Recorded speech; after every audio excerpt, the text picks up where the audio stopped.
مدارس کی مضبوطی آپ یہ دیکھ لیں، یہ صلاح الدین ایوبی کا تعلق بھلا کس چیز سے تھا؟ غوث اعظم کے مدرسے سے۔ حضور غوث اعظم کے مریدوں کی جماعت اس کے ساتھ شامل تھی۔ کون لوگ تھے جنہوں نے مدارس سے فیض پایا؟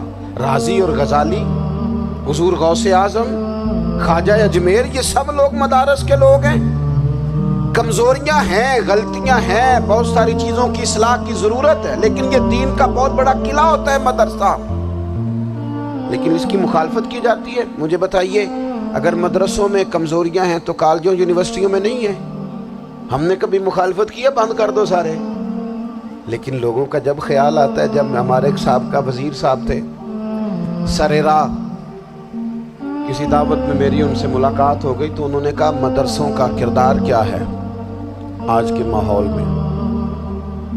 میں نے انہیں کہا کہ مختلف کورسز آپ کراتے ہیں نا، تو اس کے لیے پھر مختلف ویکینسیز ہوتی ہیں جہاں بچوں کو مدرسے کا کورس کرایا جاتا ہے، تو استاد بننا ہوتا ہے، اس نے خطیب بننا ہوتا ہے، مسجد کی ڈیوٹی کرنی ہوتی ہے۔ میں نے کہا بالکل کوئی حکومت سرپرستی نہیں کرتی، لیکن اللہ کا فضل ہے۔ کبھی آپ نے کوئی مسجد سنی ہے جس میں جمعے والے دن مولوی نہ ملا ہو جمعہ پڑھانے کے لیے؟ کبھی آپ کو رمضان میں ایسی مسجد ملی ہے جس میں قرآن مجید سنانے کے لیے حافظ نہ ملا ہو؟ یہ ہو سکتا ہے کسی حافظ کو مسجد نہ ملے۔ تو مدارس کے ذمے جو کام تھا مدارس نے جم کے کیا ہے اور ڈٹ کے کیا اللہ کے فضل سے۔ اور مدارس کے لوگوں کو بھی کمزور نہیں پڑنا چاہیے، کبھی کسی وزیر مشیر مالدار کے روب میں نہیں آنا چاہیے، قطعاً نہیں۔ کیوں؟ کہ یہ وہ عظیم لوگ ہیں رسول اللہ صلی اللہ علیہ وسلم کے دین کے غلام، کہ ابھی ایک لفظ نہیں پڑا ہوتا الف با تا سا، پہلے دن گھر سے نکلتے ہیں تو حضور فرماتے ہیں اللہ کے فرشتے ان کے پیروں کے نیچے پر بچھا بھی دیتے ہیں۔ پہلے دن اتنا بڑا اعزاز ملتا ہے۔ تو حضور کی محبت کا تقاضا ہے دین کا کوئی کام کیا جائے۔ ایک خاتون مسجد نبوی شریف میں جھاڑو دیتی تھی، پر کوئی کام تو کرتی تھی نا۔ اور کس مسجد میں؟ جہاں 70,000 فرشتے صبح آتے ہیں، 70 شام آتے ہیں، اس مسجد میں وہ خاتون جھاڑو دیتی تھی۔ بخاری ہے، جب ان کا انتقال ہو گیا صحابہ نے سوچا کہ حضور کو تکلیف ہوگی، بغیر بتائے جنازہ پڑھ دیا۔ حضور صبح تشریف لائے، تازی قبر دیکھی، اور محبوب وہ ہیں جو فرش پہ کھڑے ہو کے عرش کی خبریں دیتے ہیں۔ نبی پاک علیہ الصلوۃ والسلام نے فرمایا کہ مجھے اطلاع کیوں نہیں دی اس کے انتقال کی؟ یہ کرم دیکھو، کوئی ڈیوٹی تو کرتی تھی نا یار، پر خلوص سے، پر پیار سے، پر اللہ کو راضی کرنے کے، پر درد دل سے۔ اور دین کی ڈیوٹیاں کرنے والے دوستو سنو، حضور صبح آئے، قبر کو دیکھ کر فرمایا مجھے کیوں نہیں بتایا؟ یا رسول اللہ آپ کو تکلیف دینا مناسب نہ جانا؟ تو قبر پہ کھڑے ہو کے حضور نے فرمایا صف بناؤ، میں دوبارہ جنازہ پڑھاؤں گا۔ صف بناؤ، میں دوبارہ جنازہ پڑھاؤں گا۔ کوئی ڈیوٹی تو۔ تیسرا تقاضا حضور کی محبت کا، سمجھو میں بس بڑی جلدی بات سمیٹنے لگا ہوں۔ حضور کی امت سے پیار کرو، یہ نبی پاک کی محبت کا تقاضا ہے۔ حضور اس بندے سے بڑے راضی ہوتے ہیں جو حضور کی امت سے پیار کرتا ہے۔ آپ کو پتہ ہے حضرت جبریل امین علیہ السلام نے معراج کی رات حضور علیہ الصلوۃ والسلام سے عرض کی تھی کہ اللہ کی بارگاہ میں عرض کیجئے گا میری بھی ڈیوٹی لگ جائے آپ کی امت کے ساتھ محبت کرنے پر۔ تو یہ کیوں کہا تھا انہوں نے؟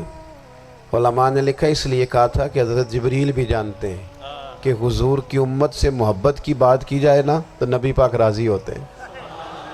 امت سے پیار کرو گے نا، امت سے، ایک صرف بات کا خیال رکھنا، عقیدہ برا ہو تو بات دوسری ہے، ورنہ میرے محبوب کی امت کا ایک ایک شخص جو مدینے والے کا کلمہ پڑھتا ہے، جو حضور کا غلام ہے، اس کے بارے میں اپنے دل میں گنجائش رکھنا، پیار رکھنا، وارفتگی رکھنا۔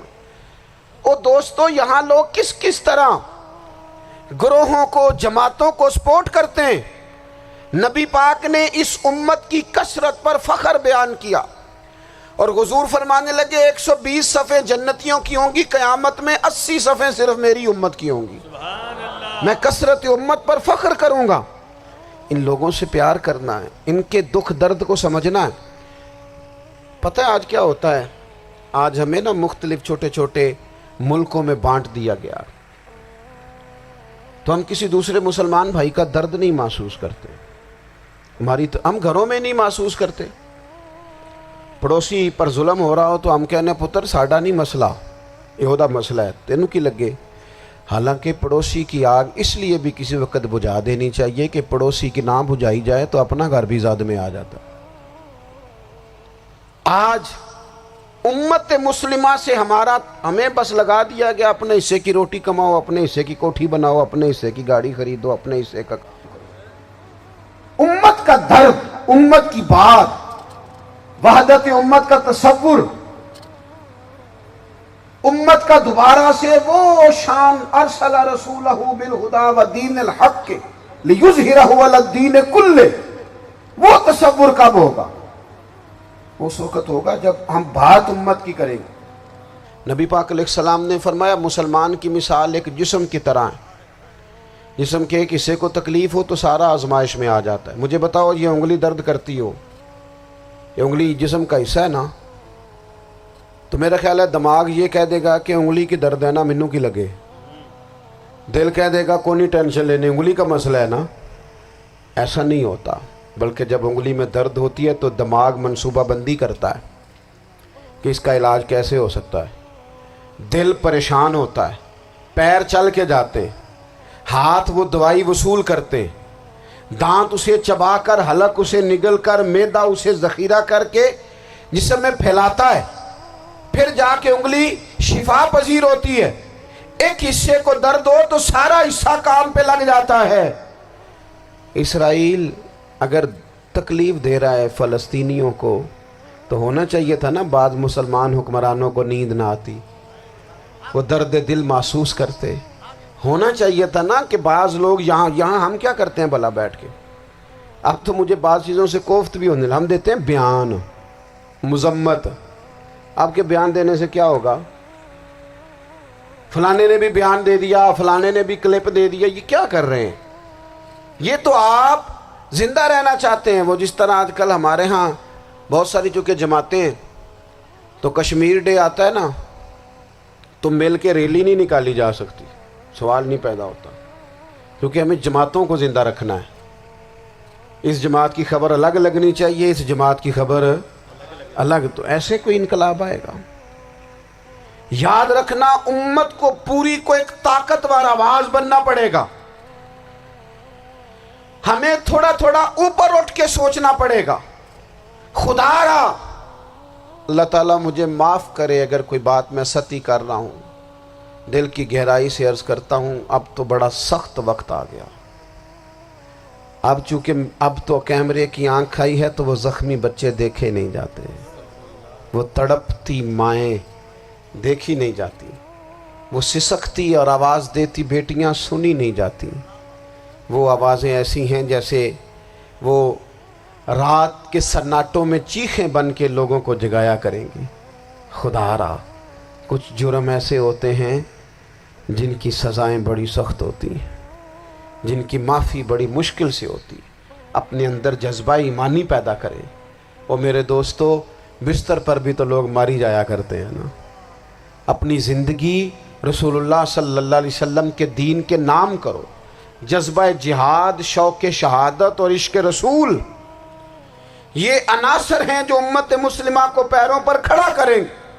2 منٹ کے لیے سوچو، امت اگر اسی طرح کٹتی رہی، پریشان رہی، دکھتی رہی اور باری باری کر کے، اقبال نے کیا کہا تھا؟ اس نے کہا تھا وطنوں میں، انہوں نے کہا تھا کہ ان تازہ خداؤں میں بڑا سب سے وطن ہے، جو پیرہن اس کا ہے وہ مذہب کا کفن ہے۔